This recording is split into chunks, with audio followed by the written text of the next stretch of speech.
Welcome back to Becky, Amio Horse Training and ride number 11 on Bonnys Six Shooter. Now, when I referenced my notes back and looked at what I did with him to prepare him for this ride, there was no preparation. There was no sending him around on the line. There was no groundwork before I got on. And it's pretty evident with how this ride proceeds. And the thing of it is I never got off of him and tried to send him around on the line a little bit to try to take it out of him at all. I just kind of worked with what I had. Not making excuses, but life just happens sometimes. And when I can get somebody to video me, I kind of take it when I can get it rather than using the Pivo. And they don't always have time to wait for me to warm a horse up properly before I get on. So I have to make do with what I have. And, you know, in this case, let's pretend for a second that I've hauled him to town. And anytime we haul a horse to town for the first time, you know, they're always going to be a little bit different, a little bit more animated, a little more challenged than how they are when they're at home. And so let's pretend for a second that we're dealing with this colt away from home and we're having to work through some challenging behavioral issues here. And we've got to just work through it. We got to make the absolute best of this situation. And sometimes when you haul away from home, you know, going to a round pen, turning them loose in an arena to play, it isn't an option. You have to make the absolute best of that situation, and sometimes you have to diffuse behavior and work through this stuff on their back. And so that's what this ride is going to be about. It's going to be about trying to get him comfortable in his own skin, get him feeling good about me on his back, getting him feeling good about us in the arena, walking down to this far end. As we've seen before, he's not really fond of this south side of the arena, and we just have to address those things. You know, this is going to be one of those rides where we don't necessarily work on technique and getting feet in the exact right place. We're going to work emotionally and mentally on this colt. And once we've conceded that, hey, we're not going to get perfect circles today, and we're not going to get straight lines, and we're probably not going to get a great backup or a great side pass. Once we've decided, hey, we're not going to get those kind of things, it changes the objective of our ride. I want him to walk soft. I want him to lower his neck and head. I want, you know, soft transitions. I want him paying attention when I ask him for these emergency stops. You know, those are always going to be really important, whether you're at home or you're away from home. When you have those moments when they have a come apart, you need that emergency stop to get them down regulated and to diffuse the situation when they get upset. And some may suggest to just work them harder. You know, they'll get tired eventually, right? But we know from working with Shooter that just creates a bigger monster and it creates a bigger problem.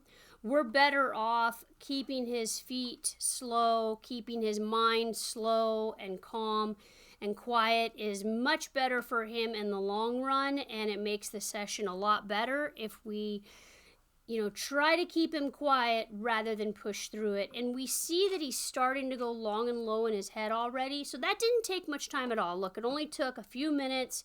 He's wanting to reach way down. We found a moment of relaxation. You know, I can really appreciate that about him, even if we get it for a handful of strides before he comes right back up in his emotions again. One thing that I notice about myself, and I see it in a lot of these rides on colts that tend to get a little bit more anxious, a little bit higher anxiety, a little bit more intense, is I'll start to ride on the defensive myself. And I get really tight through my shoulders and I start to lean forward and kind of get clenchy up there in the saddle and kind of grip and get really tight through my hips. And that's something that I need to be more aware of and I need to work on personally. You know, be aware of how you are sitting up there on your horse when you're working through these situations. I can't emphasize that enough because obviously they're playing to how we're riding them, right? And I'll get I'll get really tense. I'll get rolled over in my shoulders rather than opening up through my chest, opening my solar plexus, opening through the hips and the thighs, and I get really intense. And so then they can only do, as much as the information I'm providing them, right? So I need to work on staying as calm and quiet in the tack and open as I can be to allow them to really relax and settle in and get soft and elevate their shoulders and elevate their back and get soft in their face and really go long and low and stay quiet and work through soft, easy transitions. So I like to try to do these, drop to trot figure eights, drop to trot lead changes. That's always one way that I can break up the tension for myself and for the horse.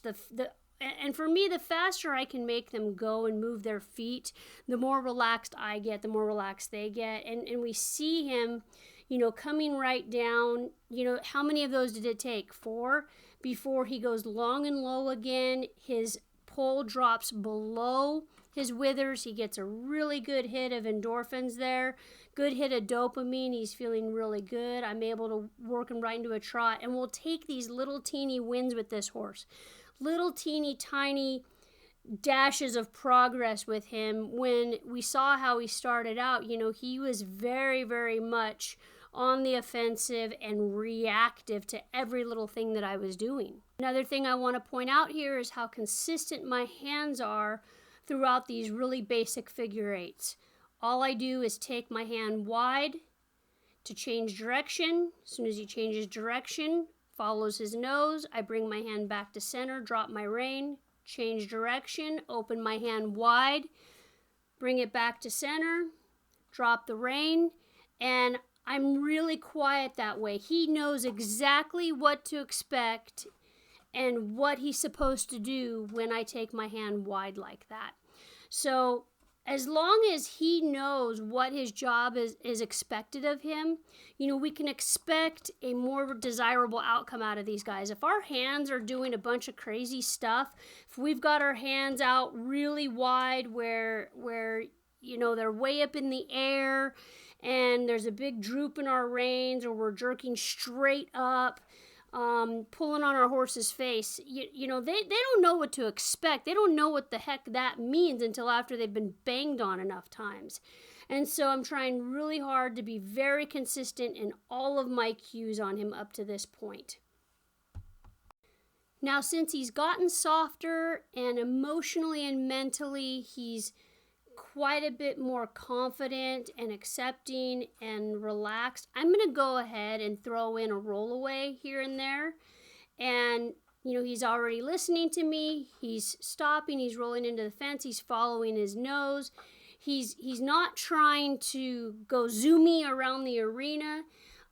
He's a little bit more willing to work on this far side. And I'm not going to spank him out of these turns. I am not trying to do this to add speed, to create foot speed. I'm doing it to just help get him emotionally and mentally in a better place. So if he doesn't come out of the roll as fast as he went into it, and now I know that is the rule of doing a rollaway, is to always come out faster than you go in. But in this case, I'm going to let him walk out of it. If he walks out of it, and he's quieter for it, heck, that's a win, you guys. That's a win. This is the exception to the rule here. And he's wanting to keep his head long and low. He's not trying to go zoomy. And he's a little bit more receptive to stopping and backing up as well, as we've seen a couple of times now. And I'm able to rock him back onto the inside hind, roll him over the hocks, add a walk, and move that forehand around a little bit better now. And he's just being a little bit more receptive overall to everything. So this is one of those cases, like I was talking about, it's better with a horse like this to slow his feet down, keep him quiet, rather than trying to speed him up and, ride him down or work him into the ground. In this case with him, I'm much, much better off just keeping him quiet. And he gets a little bit stuck here, and I just take my time and have a lot of patience with him as I'm backing him up. Give him some time. Don't go to jerking. Don't go to pulling. No yank and crank. Just ease him back over his hocks. I'm just trying to get a couple of rock backwards. Think about rocking back on that hind weight and then rolling across and rocking that weight on that hind end as he rolls around and then pushing off that hind end. And I only have to do a few of those. We're not going to drill those into the ground. Again, when we started this, we decided, hey, this is not going to be the kind of ride where we drill and work on a bunch of technique because he's not going to be tolerant of it. We know that so far about Shooter's disposition. He's not tolerant of a lot of banging on him, a lot of thumping. So we're just going to keep on asking, and we're not going to pick either. We could get really picky here. We could really pull on those reins. We can stick them in the side of his belly. I'm not wearing spurs, but you get the point. We could really pick on him, and that would really piss him off. So we want to keep him really happy here, really quiet and soft. We're looking for that long and low neck set. We're looking for him to be quiet about changing directions. Got a really nice lope transition there. I mean, this is a colt that has 11 rides, you guys. This is ride 11, and he's soft about that lope off. He's holding himself together. He's not all over the place.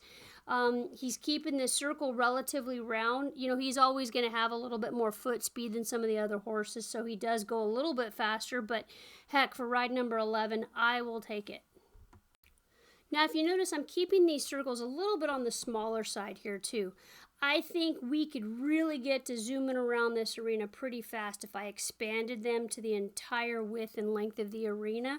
So by keeping them a little bit smaller, I'm keeping them a little bit more focused. I'm keeping his feet just a little bit slower that way because it's more difficult to make a smaller circle, so he has to slow down and hold his balance together a little bit better. I really like the trot to lope transition. I also like this downward transition here that he gives me. He breaks down really soft and smooth. He comes to a nice stop for me. He's been really responsive today with all the stops and the backups for Shooter. This may not look as good as some of the other horses that I ride, but this is a very forward-thinking horse. He's got a lot of foot speed, and he's been thinking a lot about stop and back up today, and I've just been taking advantage of that and him getting soft. I sit here and give him a chance to think about it. And I ask again, I kind of push my luck just a little bit more. And as I watched this back, I thought, ooh, I might have pushed a little too far. But here in a second, you're going to see I get this nice, really, really softness in his neck and in his face. And that's where I decide to quit. I give him a little scratch here. There was a fly that was bothering him. But we get this really cool softness in his neck. He breaks at the pole. And he softens in his entire body, and I decided to quit with that. So I hope you guys can see it too. I really appreciate you guys watching me and following along on Shooter's journey through his series of rides here. Thanks for watching. I hope you guys have a great rest of your day.